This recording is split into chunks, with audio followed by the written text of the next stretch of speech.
ኣብ ታሪኽ ኣቪዬሽን ኣውስትራልያ ፈጺሙ ዘይርሳዕ ኣብ መንጎ በረራ ዘጋጠመ ኣዝዩ ዘሰንብድ ሃንደበታዊ ሓደጋ እዩ።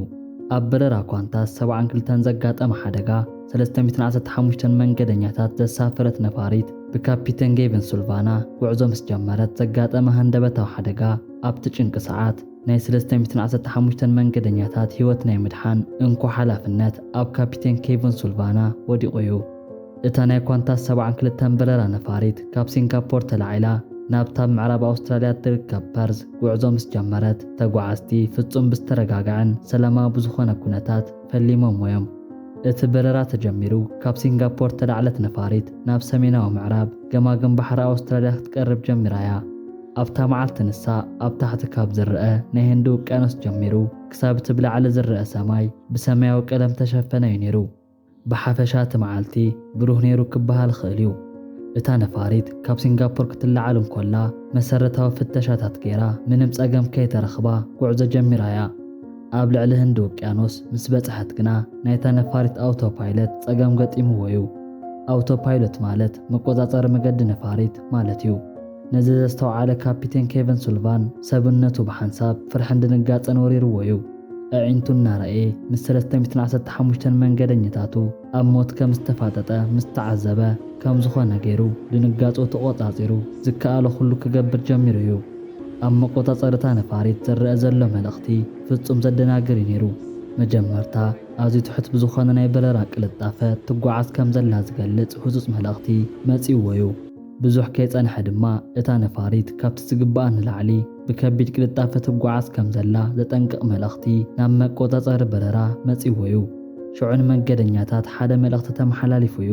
እቲ መልእኽቲ ድማ መጠነኛ ናይ ቴክኒክ ጸገም ስለ ዘጋጠመና ኣብ ዘለኽምዎ ወንበር ተቐመጡ እሞ ቀበቶኹም እሰሩ ዝብል ነይሩ። ብድሕሪኡ ካፒተን ኬቨን ሱልቫን ምስ ብጾቱ ኣብ ፍጹም ድንጋጸ ኮይኖም ምስቲ ኩነታት ንምስምማዕ ጻዕሪ ክገብሩ ጀሚሮም እዮም። ኮይኑ ግና እቲ ሓደጋ ኣዝዩ ብዘፈርሕ ቅልጣፈ ናብኦም ይቐርብ ምንባሩ ተረዲኦም እዮም። ካብኡ ቀጺሉ ኩሎም መንገደኛታት ናይ ድሕንነት ቀበቶኦም ኣሲሮም ወንበሮም እኳ ክሕዙ ክሳብ ዝጽገሙ እታ ነፋሪት ኣብ ኣየር ኮይና ክትናወጽ ትጅምር።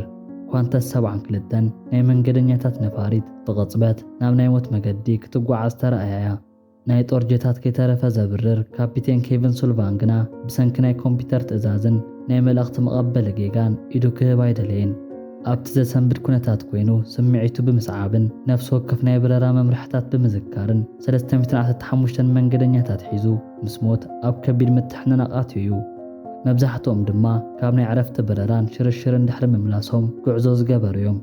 ካብዚኣቶም ናይ በረራ ግልጋሎት ቀንዲ ማናጀር ብሩስ ኣውስኮትን በዓልቲ ቤቱ ካርሎንን ይርከብዎም እዮም። እቲ ጸገም ቅድሚ ምፍጣሩ ደቓይቕ ኣቐድም ኣቢሎም ብሩስ ኣውስኮት ናይ ድሕንነት ቀበቱ ኣሲሩ ተቐሚጡ እዩ ነይሩ። በዓልቲ ቤቱ ካሮሊን ግና ኣብ መሕጸቢ ክፍሊ እያ ነይራ። ኣብታ መዓልቲ እቲኣ ኣብ ስራሕ ዘይነበረ ፓይለት ፒተር ኬስን በዓልቲ ቤቱ ዲያንን ኣብቲ ናይታ ነፋሪት ካልእ ኩርናዕ ተቐሚጦም ምስቲ ናይ በረራ ተቖጻጻሪ ፊያጁማ ሰላምታ እናተለዋወጡ ይዕልሉ ጸኒሖም እዮም። ይኹን እምበር ብድሕሪኡ እታ ነፋሪት ኣብ ዝኣተወትሉ ኩነታት ብዘይተጸበይዎ መልክዕ ርእሶም ኣብ ሓደጋ ኣትዩ ረኺቦም እዮም።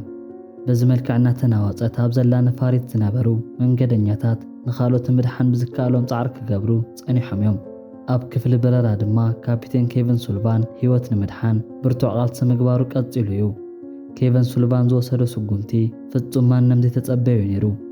ናይ በረራ ቴክኒክ ንምትዕርራይ ኣብ ክንዲ ምፍታን ኣብቲ ምዝምባል ውሽጢ ክጸንሑ መሪጹ እዩ።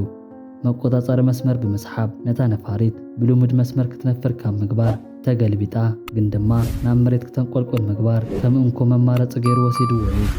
ሚዛኖም ዝሰሓቱ መንገደኛታት ምስ ናሕስታ ነፋሪት እናተጋጨው ዕጽምቶም እንዳተሰብረ ኣብ ዝናብትን ዝደመዩ መንገደኛታት ወዲቖም ተረኣዮም እዮም። ካፒተን ኬቨን ሱልቫን ናይታ ነፋሪት ቅልጣፈ ንምንካይ ወላ እኳ እንተፈተነ ሙሉእ ንሙሉእ ክቆጻጸራ ግና ኣይከኣለን እዩ። መብዛሕትኦም ድማ ሞቶም ኣብታ ቅጽበት እቲኣ ምጽባይ እምበሪ ናይ ምትራፍ ድሌት ሓዲጎም ተስፋ ቆሪጾም እዮም። ከምኡ ኮይኑ እውን ኣውያትን ብኽያትን ኣይተቋረጸን እዩ። ካፒቴን ኬቨን ሱልቫን ዳግም ነታ ተገልበጠት ነፋሪት ናብ ንቡር መሊስዋ እዩ። ብድሕሪኡ ኬቨን ቀጺሉ ንመንገደኛታት መልእኽቲ የመሓላልፍ። ኣብ ወንበርኩም ክትቅመጡ ፈትኑ እሞ ብቕልጣፈ ቀበቶኹም እሰሩ ዝብል ናይ መጠንቀቕታ መልእኽቲ ተዛሪቡ እዩ። ኣብራሪ ኬቨን ሱልቫን ሕጂ ዳግም እታ ነፋሪት ናብ መሬት ናይ ምውራድ ቅልጣፈኣ ቅድሚ ምውሳኹ ውሳነታት ክውስን ግድን ኮይኑዎ እዩ።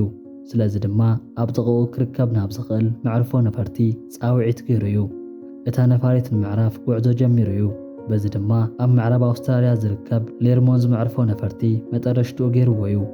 ብርግጽ ብድሕሪኡ ብዝነበረ ክፍሊ መንገደኛታት እታ ነፋሪት ኣብ ኣየር ኮይና ክትጋላበጥ እንኮላን ኬቨን ድማ ካብ ምሕምሻሽ ንምድሓን ኢሉ በቲ መገዲ ክጸንሕ ምስ ወሰነ ልዕሊ 100 ዝኾኑ መንገደኛታት ብኸቢድ ተጎዲኦም እዮም።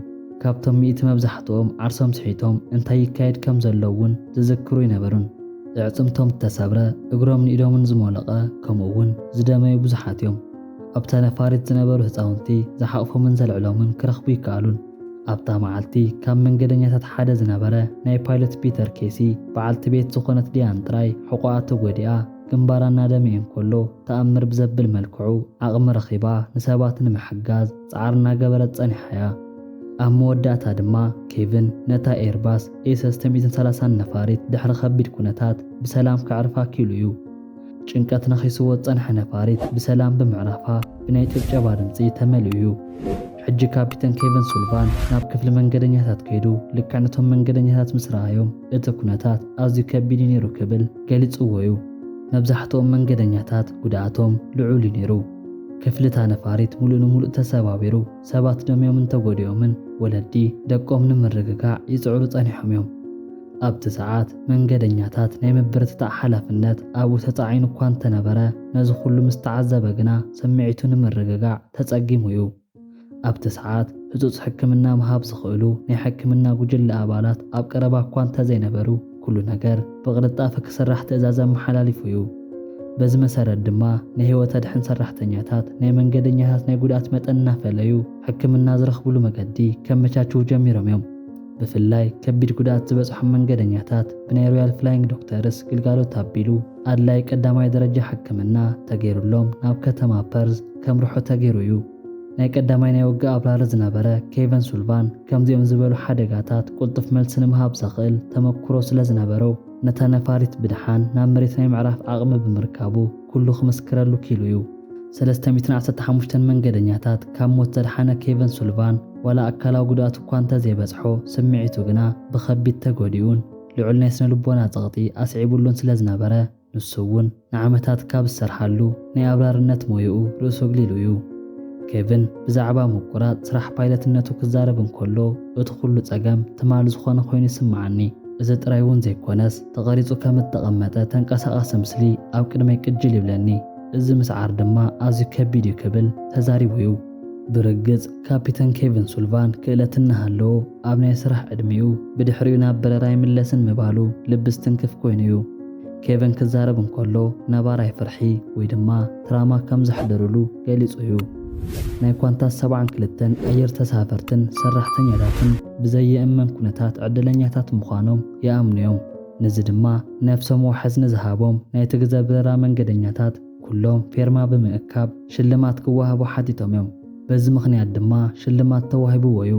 ጽኑዕ ምክትታል ይግበረሎም ካብ ዝነበሩ መንገደኛታት ውሽጢ ካሮሊን ስኮት ሓንቲ እያ። ናይ ሓዳር ብጻያ ብሩስ ብዛዕባ በዓልቲ ቤቱ ዓብዪ ስጋት ተሰሚዑኒ ነይሩ።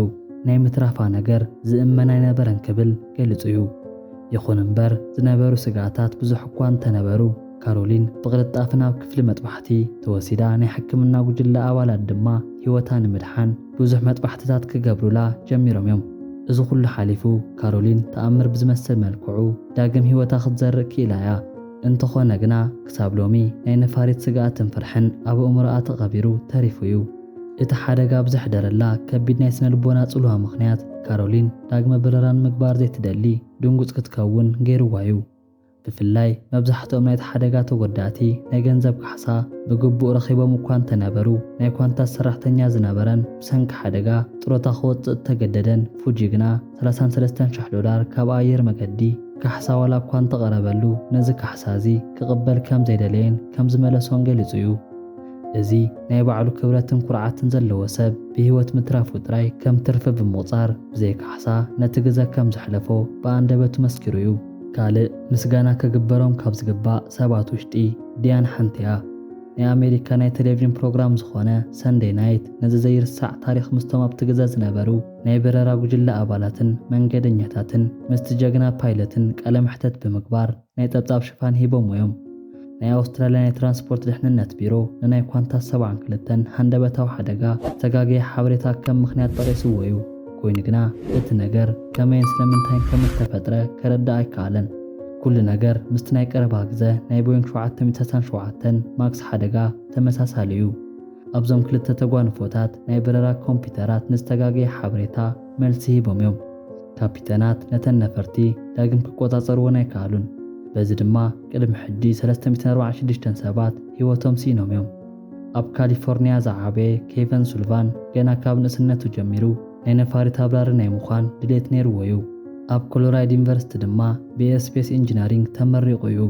ኣብ መጀመርታ 20ታት ዕድሚኡ ኮይኑ ኣብ ኣሜሪካ ካብ ዘለው ዝለዓለ ማዕረግ ካብ እተዋህቦም ኣብረርቲ ስሙ ሰፊሩ እዩ። ብዙሕ ከይጸንሐ ድማ ምስ ሮያል ኣውስትራልያን ኣየር ፎርስ ብዝነበረው ፍሉይ ፕሮግራም ምኽንያት ሚረጅ ጀታት ናይ ምብራር ዕድል ረኺቡ እዩ። ምስ ናይ ኣውስትራልያ ኳንታስ ኣየር መገዲ ውዕል ፈጺሙ ስራሕ ዝጀመረ ኣብቲ ግዜ ከም ዝነበረ ታሪኽ የረዲ እዩ። ካብኡ ብድሕሪኡ ካፒተን ኬቨን ናይ ኳንታስ ኣዝዩ ዓቢ ዝበሃል በረራ ጀት ከብርር ጀሚሩ እዩ።